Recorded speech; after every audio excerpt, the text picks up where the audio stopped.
Hello दोस्तों, आज हम डिस्कस करेंगे मीनोरेजिया के बारे में। यहाँ पर जानेंगे इसके कॉज के बारे में, मतलब कि इसके कारण के बारे में, और यहाँ पर जानेंगे इसकी मेडिसिन्स के बारे में, कौन कौन सी यहाँ पर मेडिसिन्स का यूज़ किया जाता है। तो चलिए दोस्तों शुरू करते हैं मीनोरेजिया। मीनोरेजिया को हम एबनॉर्मल यूट्राइन ब्लीडिंग के नाम से भी जानते हैं और हैवी पीरियड के नाम से भी जानते हैं। मीनोरेजिया में दो टर्म हैं, पहला है मीनो और दूसरा है रेजिया। मीनो का मतलब होता है मेंस, मतलब के एमसी, और रेजिया का मतलब होता है रैप्चर, या इसको हम एक्सेसिव फ्लो के नाम से भी जानते हैं। तो मीनोरेजिया के केस में जो एमसी में जो ब्लड लॉस होता है उसकी जो मात्रा होती है वो लगभग डबल हो जाती है। तो यहाँ पर जो नॉर्मल एमसी में ब्लड लॉस होता है वो 50 ml होता है। अब मीनोरेजिया के केस में ये जो ब्लड लॉस होता है वो लगभग 80 ml या इससे ज़्यादा ब्लड लॉस होता है। तो यहाँ पर जो एंडोमेट्रियम होती है, जो बच्चेदानी की सबसे अंदर वाली लेयर होती है, ये रप्चर कर जाती है। अब इसके रप्चर होने के कारण यहाँ पर जो अंदर जो ब्लड वेसल्स होती हैं, आर्टरी और वेन्स और न्यूरॉन्स, ये भी यहाँ पर देखिए रप्चर हो जाते हैं। और जैसे ये ब्लड वेसल्स, मतलब जो खून की नलियाँ होती हैं, ये रप्चर हो जाती हैं, फट जाती हैं, तो यहाँ से जो ब्लड होता है वो वेजाइना के थ्रू बाहर आना शुरू हो जाता है। अब जैसे यहाँ पर देखिए जो न्यूरॉन्स होते हैं वो भी रप्चर होते हैं, तो पेट में यहाँ पर दर्द का एहसास होता है, जिसको हम स्टमक क्रैम्प के नाम से भी जानते हैं। अब यहाँ पर डिस्कस कर लेते हैं इसके कॉज के बारे में, मतलब कि इसके कारण के बारे में। तो यहाँ पर क्या क्या कारण देखने को मिलते हैं जानते हैं। पहला कारण है ओव्यूलेटरी डिसफंक्शन। यहाँ पर जो ओवरी है उसमें किसी टाइप का जो है डिसफंक्शन हो गया है, तो ये कॉज हो सकता है हैवी एमसी का। दूसरा आता है ब्लीडिंग डिसऑर्डर। अगर पेशेंट को ब्लीडिंग डिसऑर्डर है तो ये भी कारण हो सकता है हैवी एमसी का। नेक्स्ट आता है यूट्राइन एडिनोमायोसिस। तो एडिनोमायोसिस में क्या होता है, यहाँ पर यूट्रस के जो टिश्यू हैं वो ग्रो कर जाते हैं, जिसको हम एडिनोमायोसिस के नाम से जानते हैं। नेक्स्ट आता है पीआईडी। पीआईडी की फुल फॉर्म होती है पेल्विक इन्फ्लामेटरी डिजीज। अगर पीआईडी की शिकायत है किसी पेशेंट को तो हैवी एमसी देखने को यहाँ पर मिल सकती है। नेक्स्ट आता है यूट्राइन फाइब्रॉइड्स। अगर यूट्रस में इस टाइप के देखिए फाइब्रॉइड्स हो गए हैं, मतलब कि गांठें हो गई हैं, तो ये भी कारण हो सकता है हैवी एमसी का। नेक्स्ट आता है यूट्राइन पॉलिप्स। तो यहाँ पर देखिए यूट्रस के अंदर जो है इस टाइप के पॉलिप्स बन जाते हैं, तो इसके कारण जो है हैवी ब्लीडिंग हो सकती है।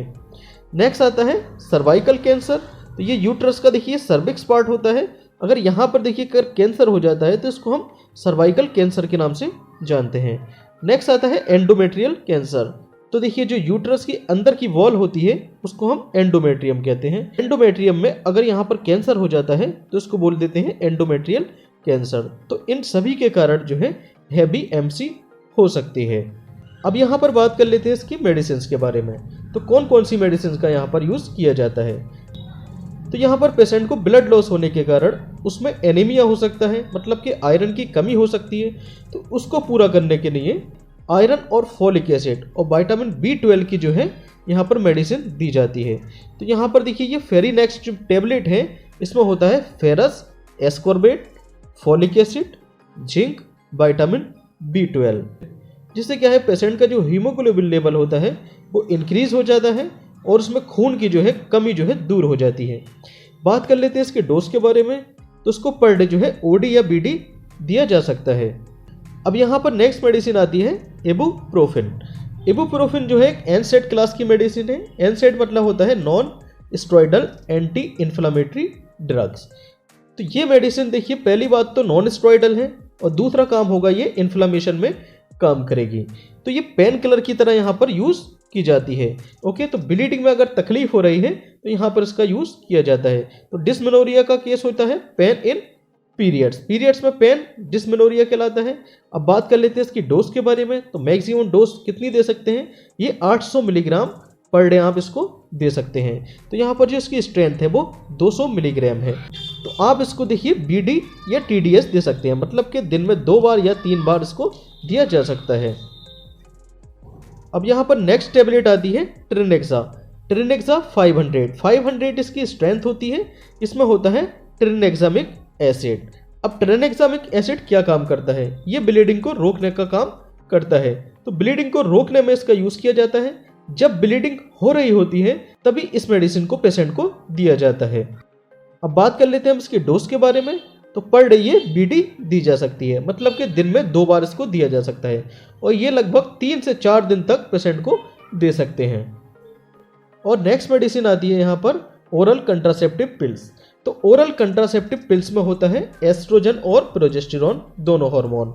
तो ओरल कंट्रासेप्टिव पिल्स होती हैं कॉम्बिनेशन ऑफ एस्ट्रोजन और प्रोजेस्टेरॉन, और इसमें जो 7 टैबलेट होती हैं वो आयरन की टैबलेट होती हैं। 21 जो टैबलेट होती हैं वो कॉम्बिनेशन होती हैं प्रोजेस्टेरॉन और ईस्ट्रोजन का, जबकि 7 जो मेडिसिन होती हैं यहाँ पर जो टैबलेट होती हैं वो आयरन की टैबलेट होती हैं जो खून की कमी को दूर करती हैं। तो oral contraceptive pills birth control के साथ साथ एमसी को भी कंट्रोल करती हैं। तो ओरल कंट्रासेप्टिव पिल्स भी पेशेंट को यहाँ पर दी जा सकती हैं। Okay, thank you.